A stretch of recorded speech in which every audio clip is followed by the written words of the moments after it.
Welcome to Go Green Radio, everybody. So glad that you could join us today.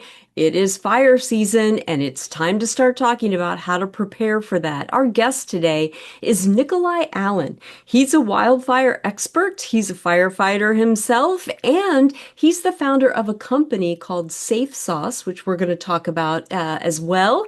Today, we're going to talk about how to prepare your home for a wildfire. We're going to talk about some other items as well. And so I'm really excited to have Nicholai join us on Go Green Radio. Welcome to the show, Nicholai. Absolutely. Thank you for having me. Well, I'd love to have you start by talking about your own experience with wildfires near your home and how that prompted you to help other homeowners get prepared. Yeah. For me, it really started as a father and homeowner after the Woolsey fire. We experienced the chaos trying to evacuate with congested traffic and low visibility, smoke in the air. I was trying to leave my house and go to a relative's house, but by the time I was trying to get there, they had to evacuate there. Then we were all planning to go to the coastline and meet up there. And then by the time we were going to the coast, we had our 92-year-old grandmother with us as well. And by the time we were getting there, we couldn't stay there. The whole family had to go even further south. So it was that situation. I had the kids and the pets with me, my wife, and also trying to communicate with, uncles, grandmothers, and other relatives of just through that chaos. And that made me realize, just as a parent, and then as a homeowner, that this is something to be taken very seriously and something to prepare for. And after that, I saw in the aftermath how some homes were saved, some got retardant drops, some didn't. And I thought at that time, what if homeowners could do essentially their own, fire retardant drops? Because that's part of the reason that you don't want to leave, is because you feel like you're leaving your home vulnerable. So that's what actually started the development process. But Safe SOSS took, over 5 years to actually develop. Gotcha. I live in Northern California and I'm originally from Illinois, and we really never talked about wildfires there. And so when I moved to Northern California, I wasn't really scared of wildfires. I didn't get it. But after 2018, when the Camp Fire burned Paradise, California, then I began to associate things like windy days with fire risk. And I think that a lot of people don't understand that many of the homes that are lost in wildfires aren't on the front lines of the fire. And so talk to us about this, how the wind impacts uh, what may be a real risk to the home. Absolutely. So at the time of the Woolsey fire, my house at the time, it was in the wildland urban interface too. Now I'm at the top of a mountain and really in the highest, risk zone there is. So I employ these tools that we're going to talk about at my own house before I leave, because I'm usually out at a fire when fire's hitting my house. But the most common misconception, and certainly it was mine at the time, was I'm like 8 houses away in from the mountain. There's no way that they don't have the resources to let it burn through 8 whole tracts of homes, so my home will be fine.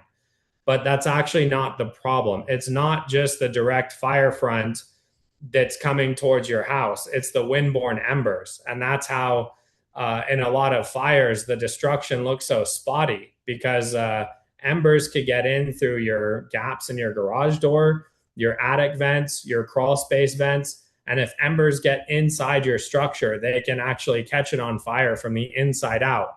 By the time you're even seeing those flames coming out, it's often too late to save the whole house. And it takes an incredible amount of resources. So now, instead of those resources prepping homes or, putting down water around homes to stop the direct fire front, now they're on structure mitigation, where they're actually trying to put out a fully consumed house that could, if it's close enough to another house, could then burst those windows and catch that house on fire. So it's really up to all of us to change a little bit the way that we think. You said you were from Illinois. I always make this reference. It's like if you live in the snow or in an area where you know it's going to snow seasonally, you have a snow shovel, you have scrapers, you take certain precautions. We have to start doing that with wildfires to where we live in a wildfire prone area. We have to take certain steps and get educated a bit more on how we can prevent those windborne embers from getting into our structure and catching it on fire, which is actually the leading cause of structure loss due to wildfires. It's not actually the direct fire front. And I'll say that about evacuation too, is when we're ordered to evacuate, you might look outside and there's smoke in the air. You might see some ash. Um, you might not see direct flames, and you might think, why am I evacuating? I don't see direct flames. But, in order for us to get fire engines and resources into where you're living in order to protect your homes, we need residents out, not, panicking and gridlocked and, trying to get out when we're trying to go in. So that's one of the reasons that they evacuate early. They also have access, the local fire authorities, to wind forecasts and shifts in wind and what the fire is doing. And they can predict quite well based on topography and wind shifts as best they can what areas might be affected. So if your area might be affected, it's better that you have these preps done well in advance and you evacuate early, so you're not evacuating during, with toxic smoke in the air, little to no visibility because the smoke is finally right on top of you, other panicked neighbors or residents, and congested traffic. So there's a lot of things that you're actually evacuating from than just the direct fire front. Boy, that's a great point. I kind of want to shift to precipitation because, sometimes we don't link what happens in the winter with what might happen in the summer. Talk to us about how the low snowpack this year in the Pacific Northwest might increase wildfire risk this summer. Absolutely. And I'll just say that those patterns definitely have an effect on fires, but the fires can be an all round thing. And I think it's best that you have the tools and the knowledge on hand and you're prepared for any season and not trying to, be a meteorologist and try to figure out the weather yourself. But it's a very good question, and not to overly create fear, but what you're saying is totally on point because we had a very low snowpack. I mean, under 10% of what it normally is. So what that means is that vegetation didn't get the moisture that it normally gets. It'll normally snow, cover that snow melts, and it's called live fuel moisture. And when even if the humidity is starting to get low, but you have live fuel moisture in the vegetation, the fires won't burn as fast. But if you have a very low live fuel moisture, which is what happened because of the low snowpack, and humidity gets down and the temperatures get up, and if a fire then starts, like we're seeing, up in Oregon right now, and even Northern California, the last complex fire was the Gold Complex up, probably near your area. So it's something that's very relevant to that area now. And if you pull up, for example, the Watch Duty app or Genesis app, you can see where the fires are, and it's almost in the low snowpack area. So it's extremely relevant, but it's not something that you can always predict, except to know that there was a very low snowpack, and you should definitely act right now and act fast for this year's activity. And hopefully it's not, too late for you to do some preparations right now. All that to say that even when we do get a normal snowpack, I would still treat wildfires very seriously and get your preps done. Agreed. And I think that's a great point. And we're going to go through the steps now on your website, safe, SOSS.com. people can walk right through these steps. So I encourage our listeners to get out on your website and follow along. But step one is defensible space. And firefighters have been trying to get this point across for a long time. Talk to us about what defensible space is and exactly what we should be doing in order to create it around our homes. I'll start by saying that the firefighters that and the mentors, people I've worked with that were former hotshot superintendents, they were, in fire for 30 plus years. They're fuel specialists. Everyone I meet on the fire line, and you meet a lot of strangers, especially on a complex fire when divisions are coming in from out of state and stuff.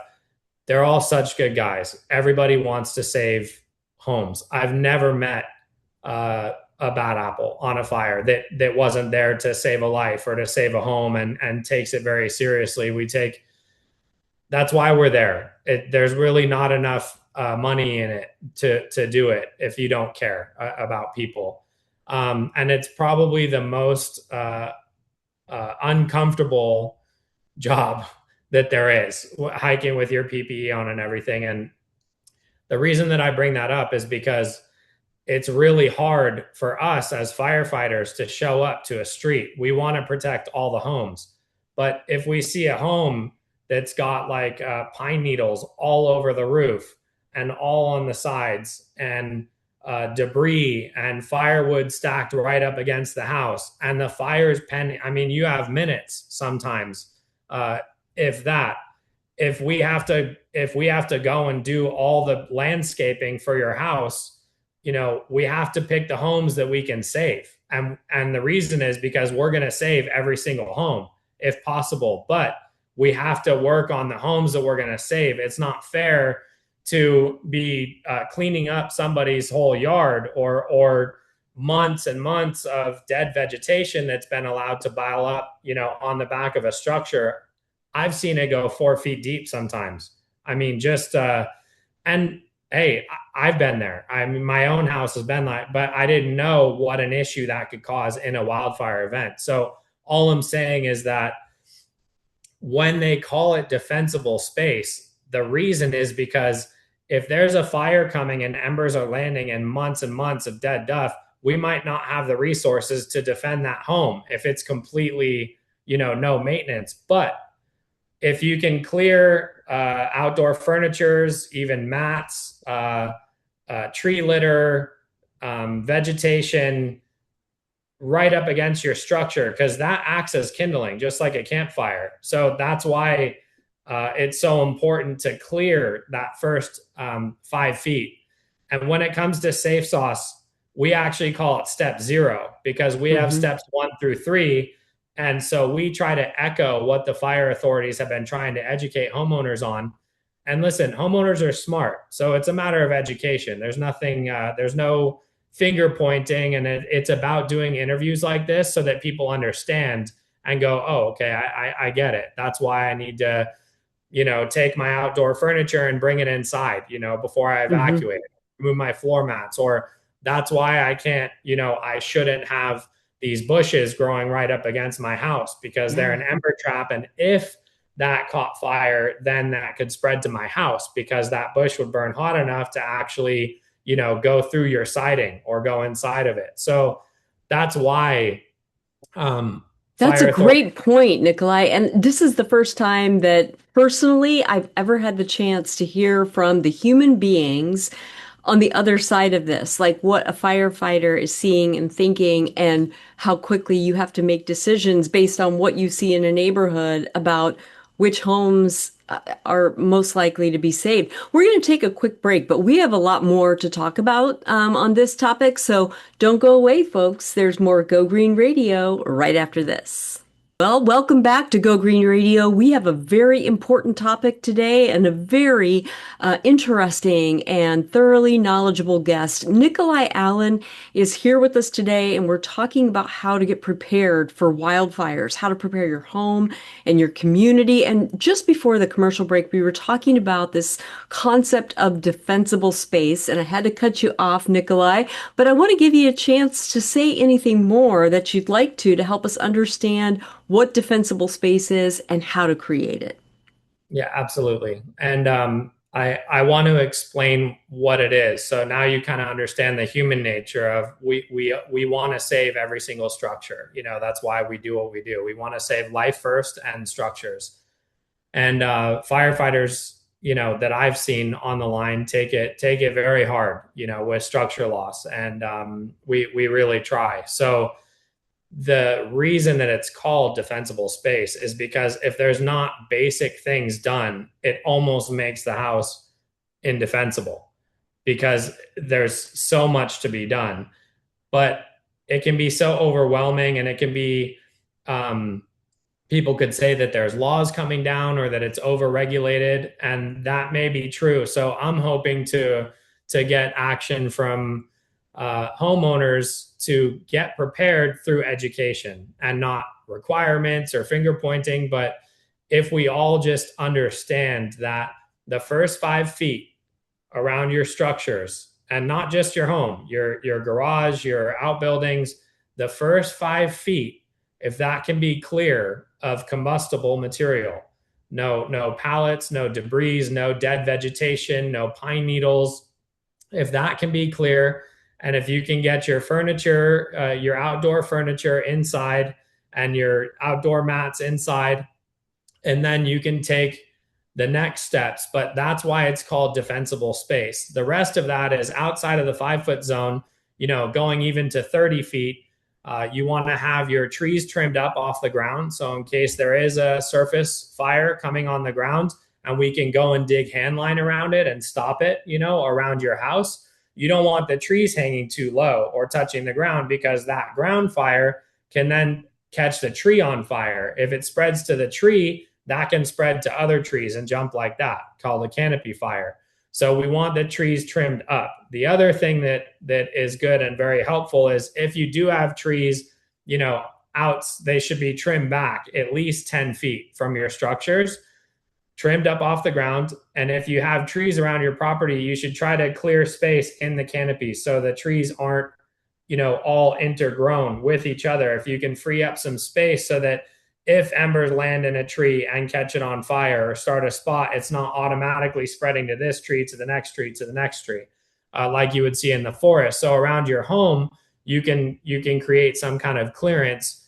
And that makes it a lot easier for firefighters to defend your home, because if there's a spot in a tree, they can put that out and it's not automatically spreading to the next tree. Then That's in the such great, yeah, that's great advice. And I'm thinking about my own neighborhood, and where we need to take some action. Go ahead. No, that's good. And I'm glad you're picturing that. And I hope that all your listeners are thinking about their own property and what, some of these little changes that they can make that would actually make a huge difference and help firefighters help you save your home. So we call that step 0, defensible space. That also includes things like Class A roof and dual pane windows, and not having wood, like old unmaintained wood as siding, for example. You want hardy materials. When you move past that, that's when we start the safe SOSS step, safe sauce. So that's step 1, 2, and 3. Step 1 is the carbon guard ember filter, which is cut to size. It looks like a lava rock, but it's cut to size, and you put it on the inside of your exterior vents, like in your attic or your crawl space.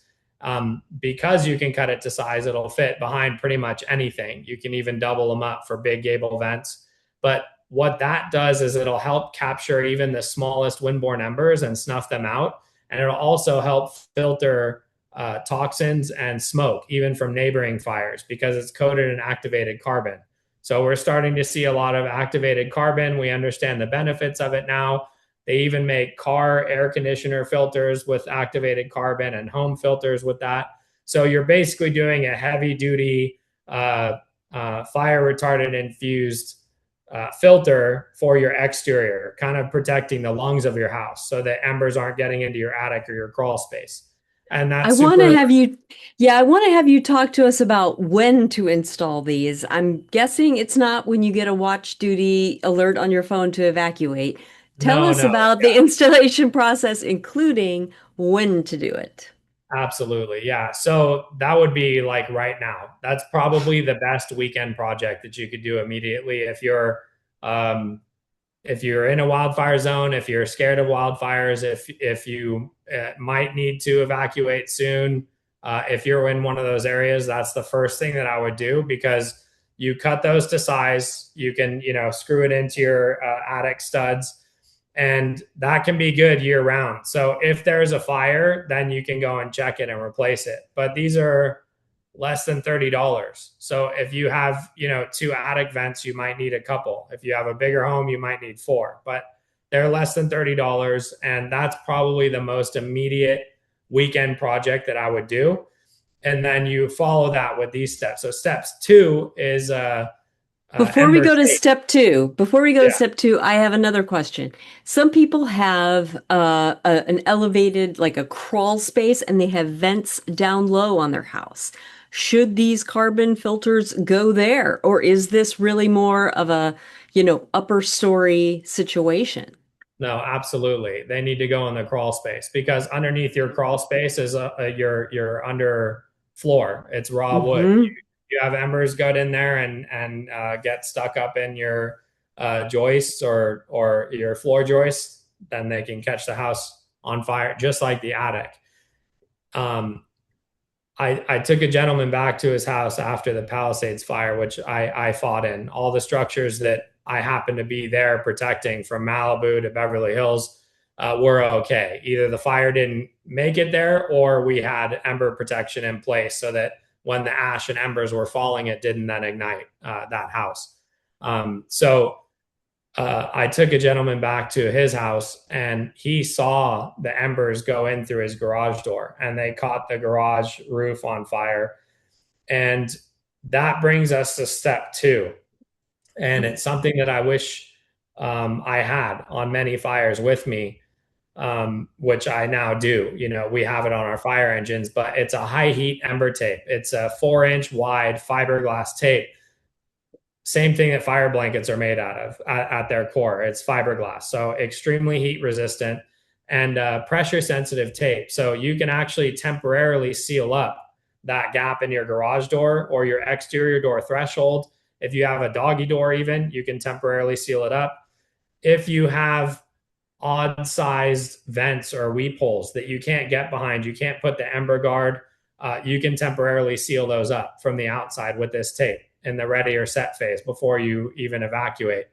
And then you can come back and just peel it off. So you can kind Hmm. of seal up your front door too. If you're evacuating, then when you come back, you kind of can break that seal. And you've also helped stop not only embers, but the smoke getting in through those gaps that you're sealing up with the tape.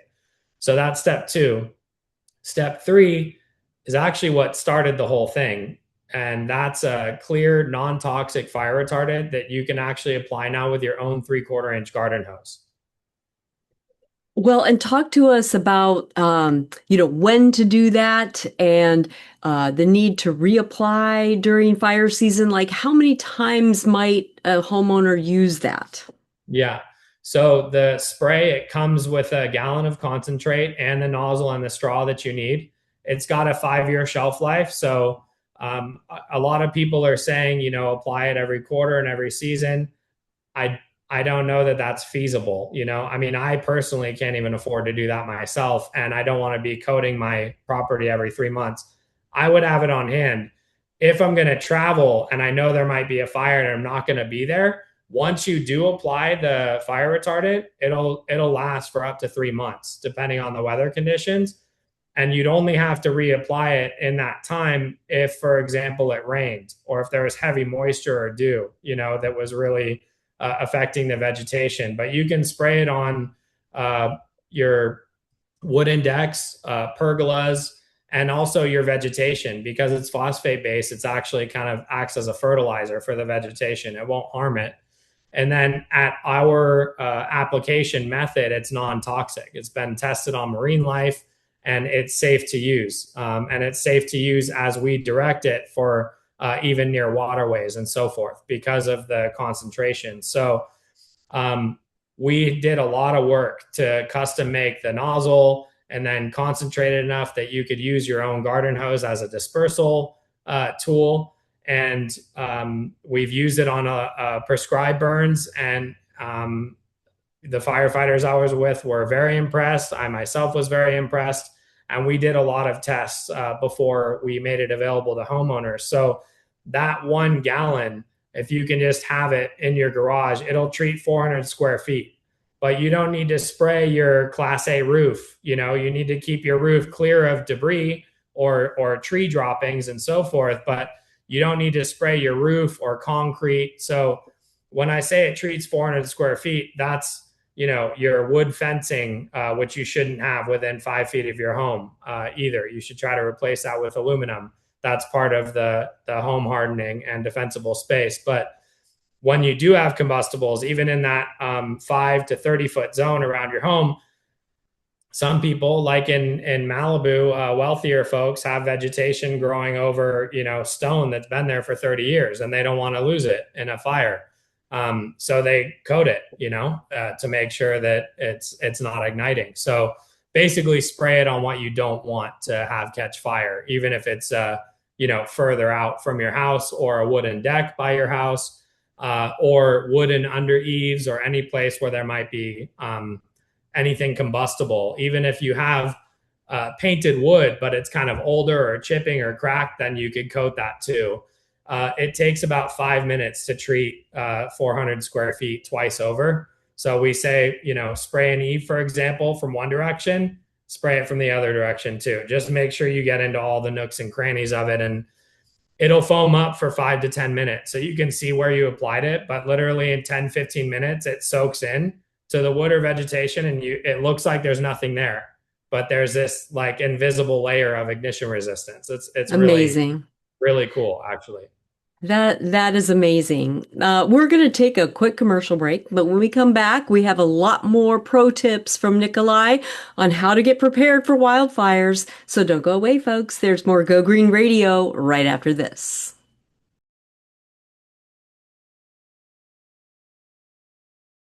Welcome back to Go Green Radio. So glad that you could tune in and join us, because our guest today, Nicholai Allen, who is a firefighter himself and also the founder of a company called Safe Soss, or Safe SOSS. You can check out his website at Safe Soss, and that's SOSS.com. We're talking about how to get prepared for a wildfire.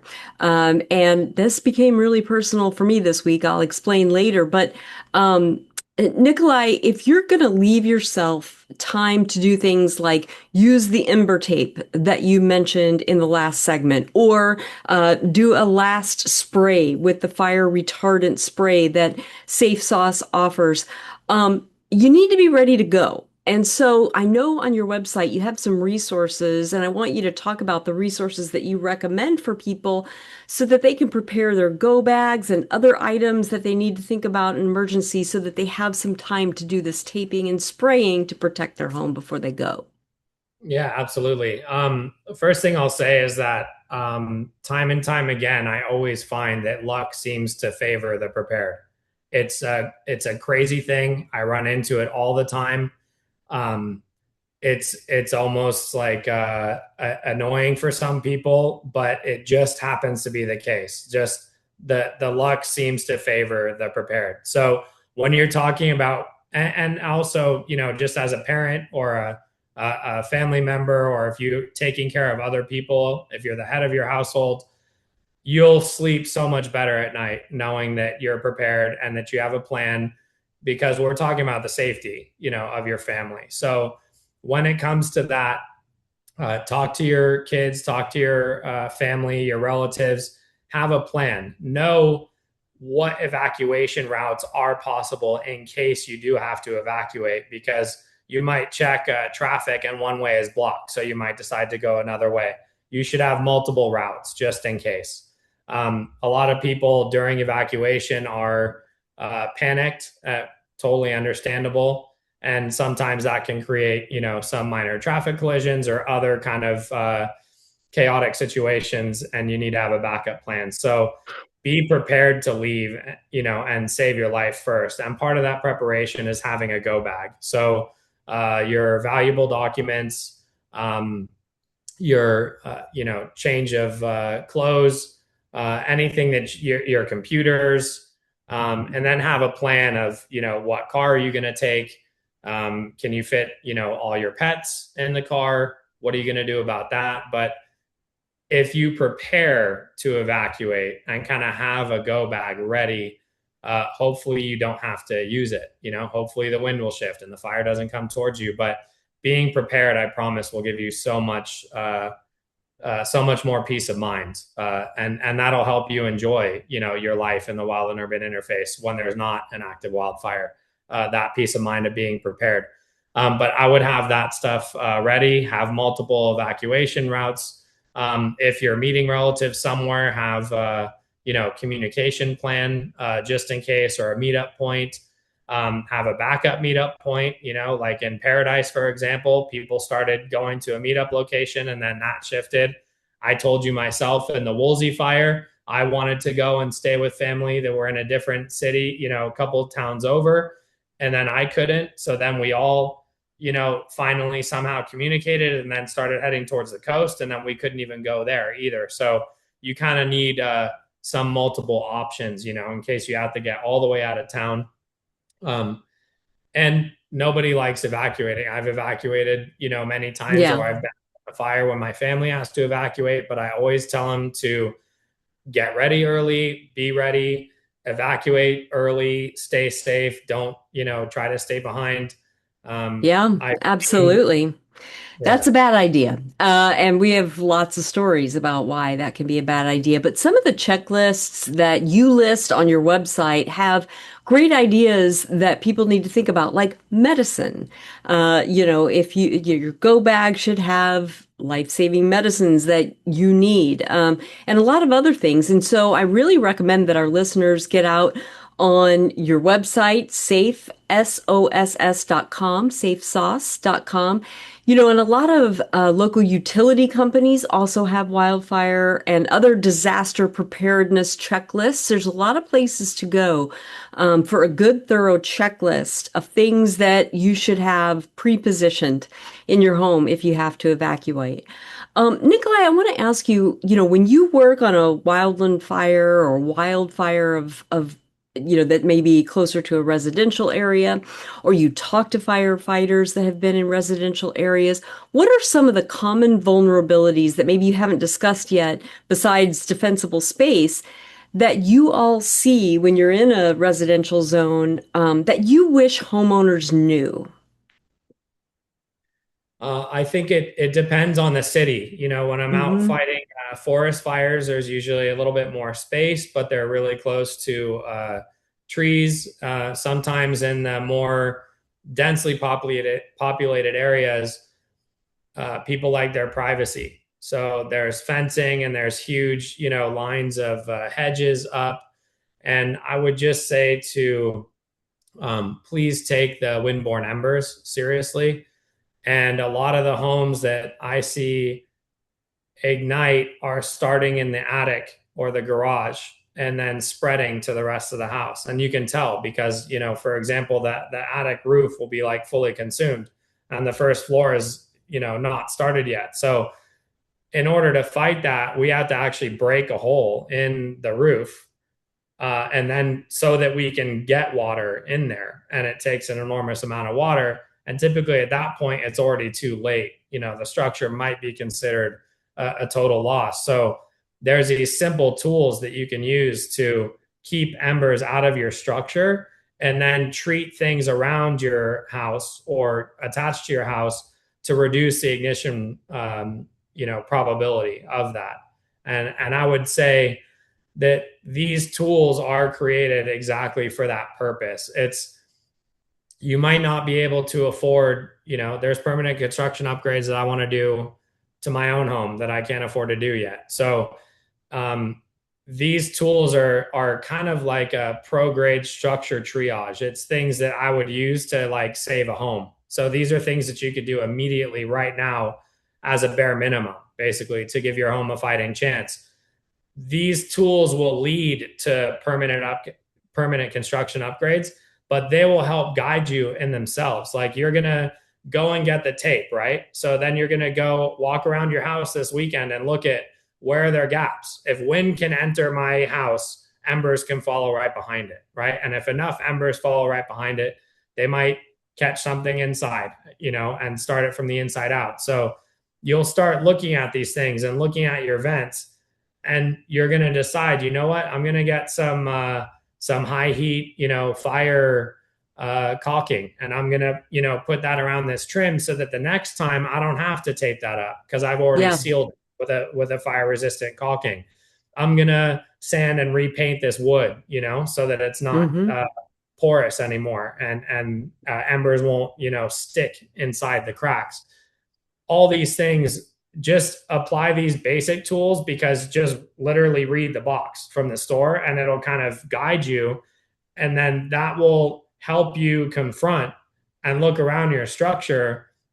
I know a lot of people don't want to go in their attic or their crawl space, but as a homeowner, I can tell you, like, I never wanted to go in my attic, and then I finally did, and there was like destruction from rodents and stuff. So I know it's Uh-huh. not comfortable, but it is something that if you own a home, you want to be familiar with your attic. You want to make sure everything's looking okay down there. So it's a good idea to do this exercise and really, get an understanding for your home and where the vulnerabilities are, and start to kind of patch those up. So I would have these standing by immediately, but these tools will actually help you start to move towards what are some of the most affordable, simple, permanent construction upgrades that I could do that will further harden my home, so that um, I can apply less of this next time. Yeah. Treat you might treat your vegetation, and you might decide, you know what, that took too long. I'm gonna get rid of some of this stuff, and I'm gonna keep 1 gallon, so I don't need 4 gallons, to treat all my Hmm.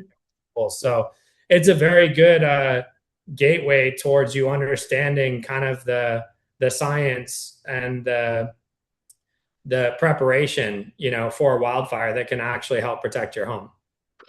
Nikolai, I can't help but think about, residents who may be disabled or maybe elderly, and this kind of stuff is hard for them. What can communities do to kind of set up a situation where people can get some help preparing their residents Yeah. for wildfires? So I myself live in Simi Valley, Ventura County, California. I have a elderly woman in her 70s that's 2 doors down from me. So we just recently had the Sandy fire. It was actually the first fire that I was actually home for. I wasn't Oh, out on a fire after the Woolsey fire. So it was great to be here, but I passed out, safe sauce to all my neighbors. I was helping educating them. They were all pre-treating their spaces. And then I personally took my elderly neighbor down to her ex-husband, who then, took her to a safe town. So she was evacuated for about a week. So neighbors have to help neighbors.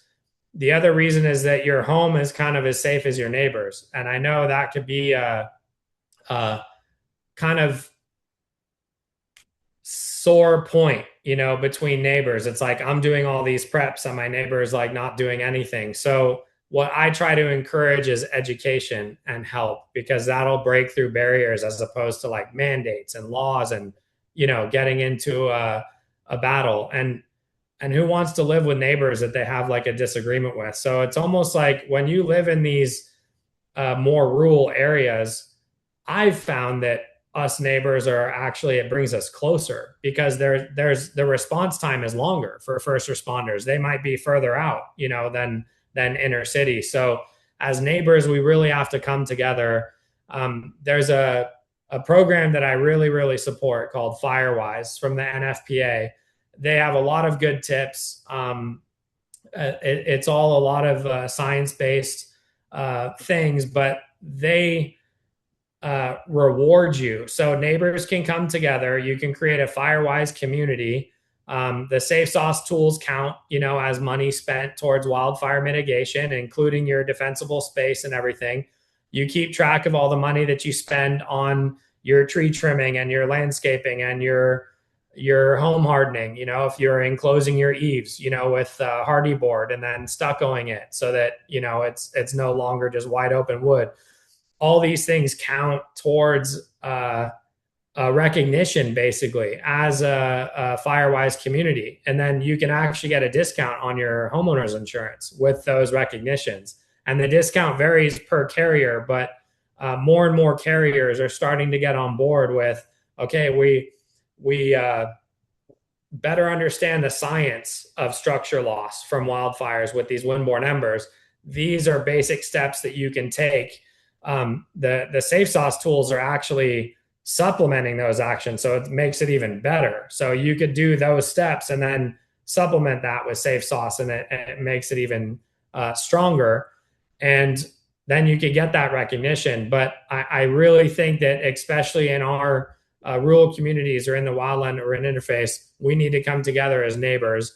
If you have a disabled or an elderly neighbor, call them. It's one of the first things I did is I called my neighbor. If they didn't answer, I would go over there and knock on the door, make sure that they're okay, make sure that they're evacuated. So it's just something that we have to do. And part of that is because you want to make sure that the neighbor's house is also safe and that they're not there. Mhm. Because the safer your neighbor's house is, if that doesn't catch fire, then that makes your house safer. So we all have to I work love that. together.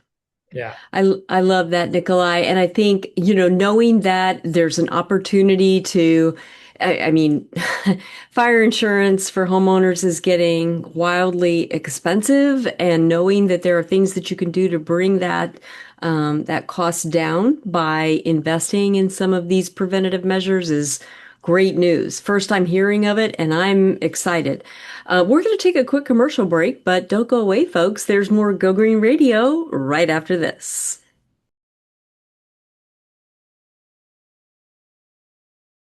Welcome back to Go Green Radio, everybody. So glad that you could join us for this very important topic of preparing for fire season with Nicholai Allen, our guest today. Nikolai, before we went on commercial break, you were talking about how communities could rally together in their neighborhoods to help improve the fire preventative nature of the whole block. But I'm wondering, could like school buildings and other public buildings use the safe sauce products and methodology as well? Absolutely, and they should. It's the same concept. So this actually goes to any structure, no matter how big or small. You want to prevent kindling from being right up against the structure. So vegetation, wooden fences, any combustibles, debris, dead vegetation. And you want to protect the structure from windborne embers getting inside those exterior ventilated areas. And so it applies to any structure, really. Mm-hmm. I want you to tell us a little bit more about where to find the products, and also a little bit more about what you've done to develop and test them so that our viewers know just how credible and reliable they are. Yeah, absolutely.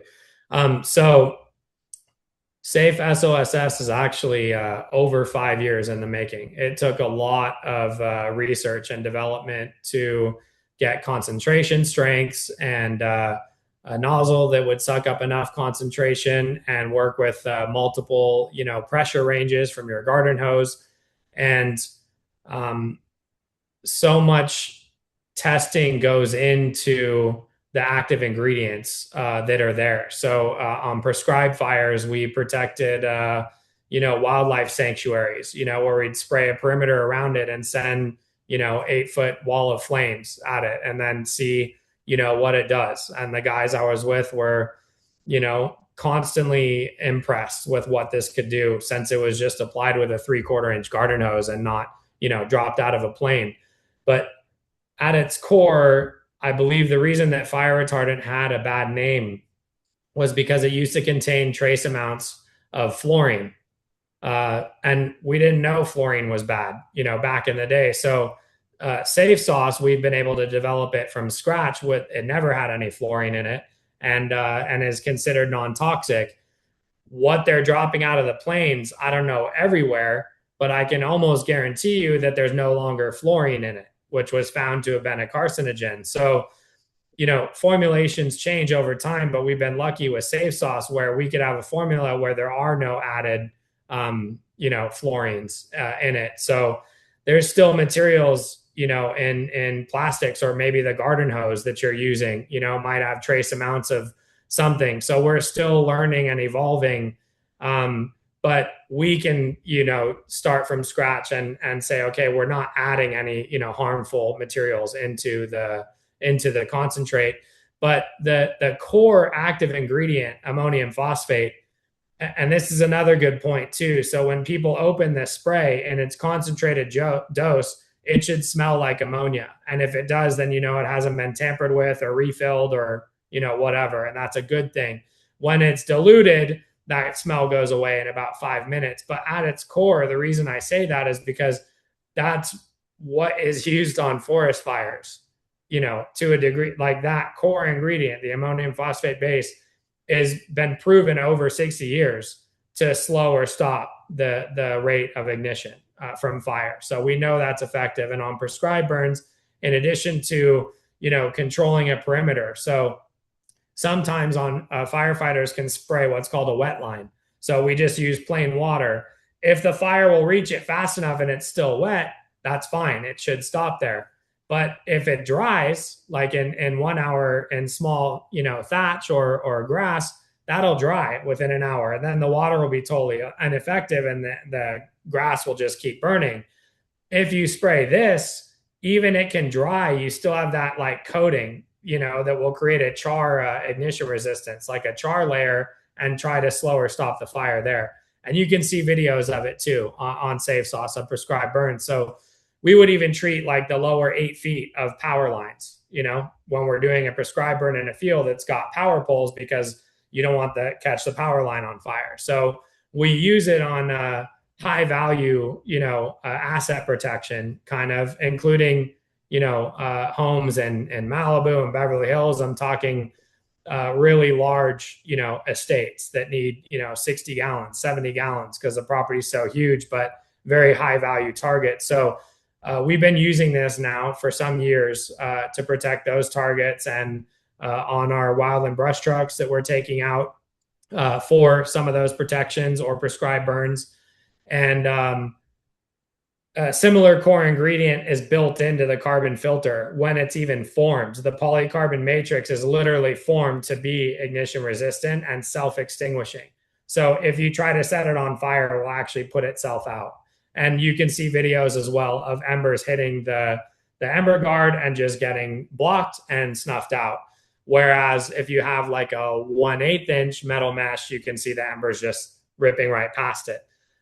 So we recommend 1/16 inch metal mesh or code approved vents on the exterior, and then the carbon filter would supplement that. So this is not a replacement for any permanent construction or building codes. This is something that you could do right now, this weekend, to help protect your home immediately. And where can our viewers find your products? Where do we buy them?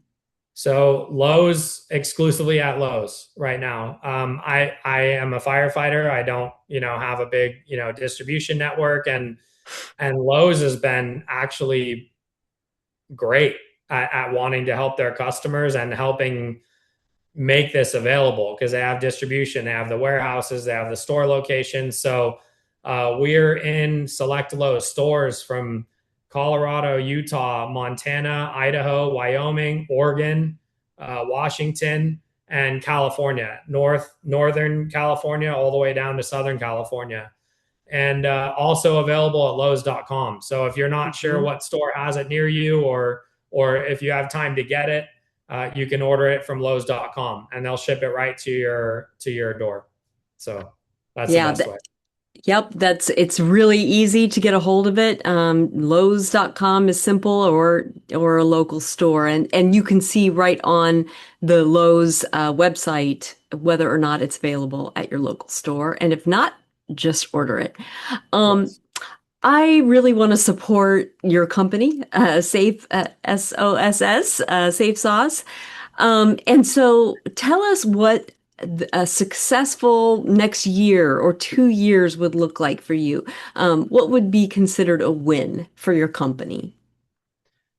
I just hope that people try it. I hope people realize that there has been a lot of research and we have isolated kind of the main reasons that structures are lost to wildfire. And every home deserves that, fighting chance. And I think that homeowners will feel so much better, doing what you can to protect your home. And I hope that it also makes you uh, empowered and more in control and willing to evacuate earlier and safer, knowing that you've already prepped it. Um, so I hope that people will go and try it, and give it a shot and get familiar with it. And I hope that it leads to more life safety with people evacuating early and staying safe, and that it leads to a lot less structure loss. Well, I want to thank you, Nikolai, for being with us today. What you've done and how you have turned your own experiences into a purpose-driven company that will help others is really inspiring. And so I hope that our listeners will get out on Safe Sauce. That's SAFESOSS.com, and check out these products, check out the methodology, and get to work. You've got a honey-do list this weekend, everybody, to prepare your home for wildfire. It hit my own town this week, and there were a lot of people who had to evacuate. Fortunately, everyone is safe, but it became very personal really quickly this week for me and my neighbors. So I want to make sure that I give you a chance to give us like 20 seconds of parting thoughts. If there's anything else that you'd like to share, Nikolai. Yeah, I appreciate that. And I'm glad we're having this talk even for you and your neighbors. That's what it's going to take is just helping spread the word. I don't have a huge amount to spend on advertising. I'm really just trying to help people. Um, but I would say that one of the biggest mistakes is just thinking it's never going to happen to you. Yeah. Please don't make that mistake. Luck favors the prepare. So please take action now and don't wait. And I promise you'll sleep better at night.